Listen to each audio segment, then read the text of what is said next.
Hi, let us continue with our next video. This is what we have already discussed based on the last video, the Ohio State University. So in the next slide, we are going to discuss on the Michigan University study. So under the Michigan University studies, it is still the same. There are two types of behavior approach of leadership, in which one, they call it as a production-centered behavior, and number two, it is more towards employee-centered behavior. And for this type of manager, they are very rigid in terms of the work standards. They organize the task down to the last detail. They prescribe the work methods to be followed and closely supervise employees' work. However, for the employee-centered behavior, the managers encourage employee participation in goal setting and other work decisions and help ensuring high performance by inspiring trust and respect. So these are the two different approaches of leadership. So you can look at your selected behavior of a selected leader that you select for your assignment, and you can simply identify that he or she is falling under which category of leadership or which category of leaders. The next another famous theory is the managerial grid theory. Under this theory, there are five level or five types of leadership. This is still again concern for production, and this is concern for people, and based from the Michigan University study tadi. So kita ada on the grid, so they have come out with five different level of managers or type of managers. The first one, impoverished management, and one meaning that one concern for production and one concern for people. So this type of leadership, they don't care much lah. And if you want to do whatever, you do lah. And they never ask about how is your work progress. They never even ask you about your condition, well-being or whatnot, and they don't really care much. And then we have this 9 and 1, high level of concern for production but very low concern for people. For this type of leaders, they don't care if you are sick, they don't care if your family members are sick, but what do they care is that you are going to show up in the office at 9 o'clock every day. And then we have this middle of the road. This type of leaders, they show an average concern for production and also average concern for people. And then we also have this type of leaders, country club. As the name implies, and country club, so they like to mingle around, so that's why they are highly concerned for people, but they have a very low concern for production. So if you are going to the golf club, for example, they don't talk much about the work, but they're trying to mingle around and meet up with people, socialize. So that is the type of leadership under the country club. And finally, we have the team management, very high concern for production and very high concern for people. If your famous contemporary leader is falling under this category, you need to search more, look more for this team management, and maybe you can identify additional reading with regards to this team management that you can use in order to support your statement with regard to your famous contemporary leader. So kita dah ada sikit support daripada journal-journal article, for example.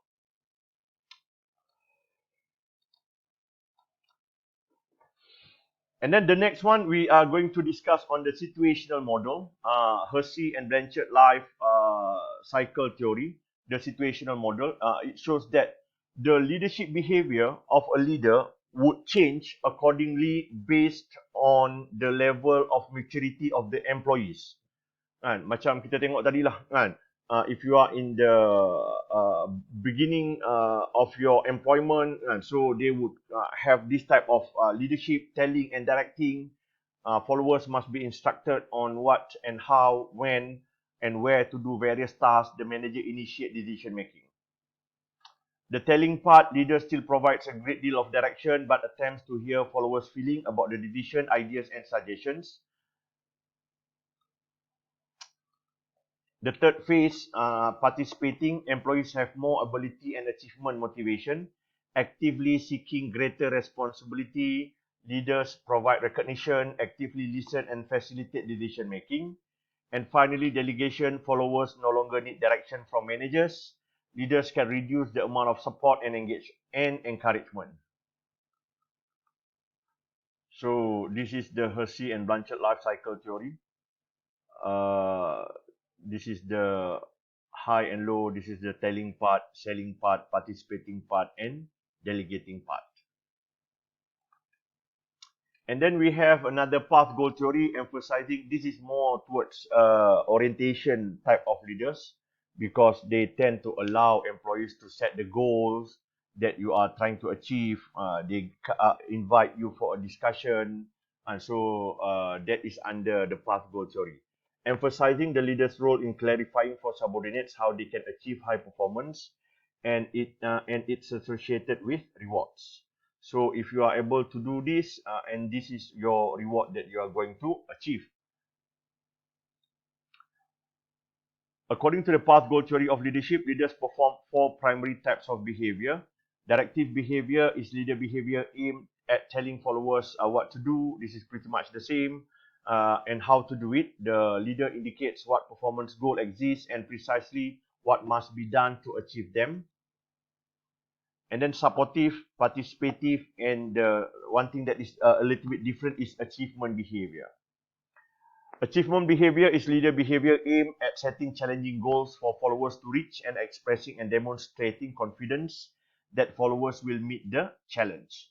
So by doing so, the employees, some employees might be a little bit more motivated, because they know that if they are able to achieve that achievement or fulfill that target being set by the organization, they know that they will be handsomely rewarded. Lastly, we talk about power. And I've talked about this during our first meeting. Power is the ability to marshal human information or material resources to get something done. It is an individual's capacity to influence decision. Meaning to say that if you have a position but you don't have power in your organization, you cannot make changes or you cannot make any decision in your organization. So your position should come with power, because when you have the power, you have the authority in order for you to allocate resources, in order for you to make decision, in order for you to change things in your organization. And then there are various types of power. This is the thing that we are asking you to evaluate, whether or not your famous contemporary leader possess position power or personal power. And for example, if we talk about position power, this is the type of power inherent from the formal position that the leader holds. Meaning that once you are in that particular position, most of the time you will own all of this power.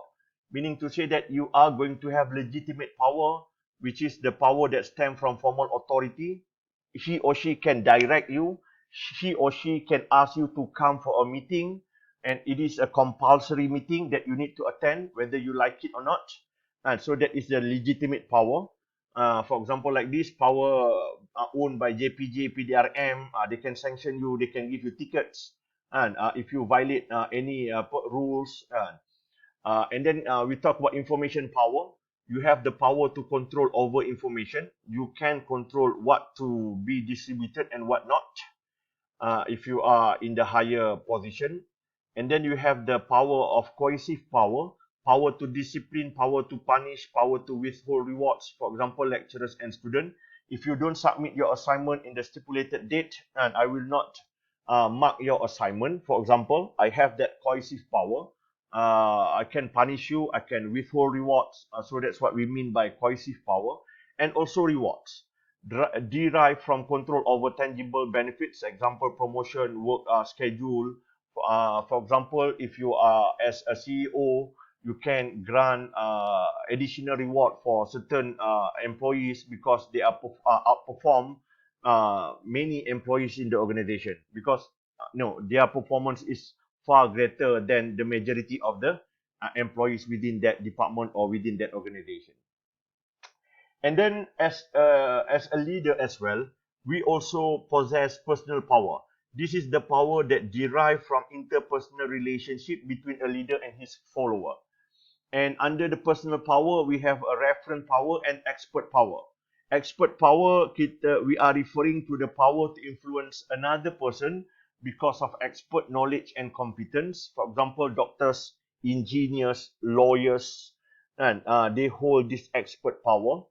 And then we also have a referent power, ability to influence others based on personal liking, charisma, and reputation. For example, you tend to like and follow this type of leaders because you like his persona, you like her persona, you like his charismatic element of leadership, for example. So you look up to him. For whatever it is, you are going to search for this person in terms of what is his opinion about any particular issues, and you tend to believe that. So that is what we call as a referent power. So I reckon this is the end of the lecture for this chapter, chapter 6.